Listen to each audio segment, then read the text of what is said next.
Assalamu alaikum wa rahmatullahi ta'ala wa barakatuh. Aujourd'hui, nous allons parler de l'histoire du prophète Élisée Aliassa. Bismillah. Or, Élisée Aliassa vivait parmi les enfants d'Israël et comme il avait abandonné la loi de Moïse, aussi longtemps qu'il vécut, il les appela à Dieu. Après sa mort, il n'y eut point d'autre prophète, mais il y avait des sages qui les exhortaient et que Dieu avait bénis. Il y avait au milieu des enfants d'Israël une arche qu'on appelait Sakiné. Elle avait une tête comme la tête d'un chat et elle était ornée. Quiconque avait un désir allait à cette arche, adresser sa prière à Dieu et obtenir ce qu'il demandait. Et quand les enfants d'Israël étaient attaqués par un ennemi et qu'il était en guerre, ils faisaient porter l'arche devant l'armée.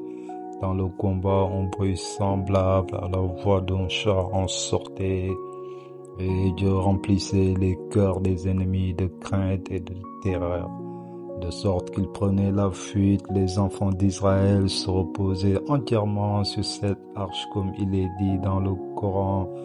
Le prophète leur dit: l'arche dans laquelle sera la sécurité de la part de votre Seigneur, ainsi que les reliques de la famille de Moïse et d'Aaron.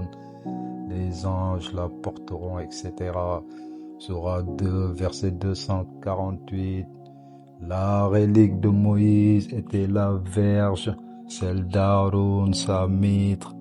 Il y avait aussi un peu de la manne qu'il avait rapporté du désert. On dit aussi que les fragments des tables que Moïse avait brisées le jour qu'il revient de la révélation se trouvaient également dans l'arche. Cette arche resta entre les mains de Moïse aussi longtemps qu'il vécut, puis entre les mains des autres prophètes. Elle passa de main en main jusqu'à Élisée Aliassa.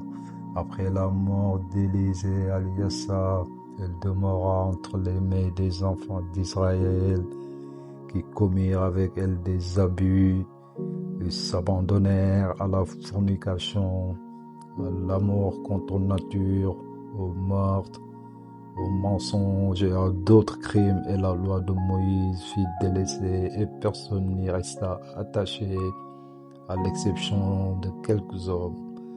Alors Dieu les livra entre les mains d'un oppresseur. Il avait un roi nommé Hilar, un ennemi puissant d'entre les Amélécites vint attaquer Hilar. Celui-ci envoya son armée contre lui avec l'arche. Mais l'ennemi mit l'armée en fuite et s'empara de l'arche. Le chagrin que causa Hilar cette nouvelle fit déborder sa bile, et l'ennemi s'empara de la ville et soumit les enfants d'Israël, et il envoya l'arche dans le Maghreb. Les Israël restaient sans prophète. Enfin Dieu leur envoya un prophète et donna à Talout sur le royaume. Il avait un roi oppresseur nommé Jalout qui fut tué par David alayhi salatu wa salam. Le nom du prophète était Samuel. Shamil. Talout s'empara du trône et l'arche revient à leur possession. C'était l'histoire d'Élisée Aliassa. Qu'Allah soit satisfait de lui. Au nom du prophète Mohammed, paix et salut sur lui. Amin.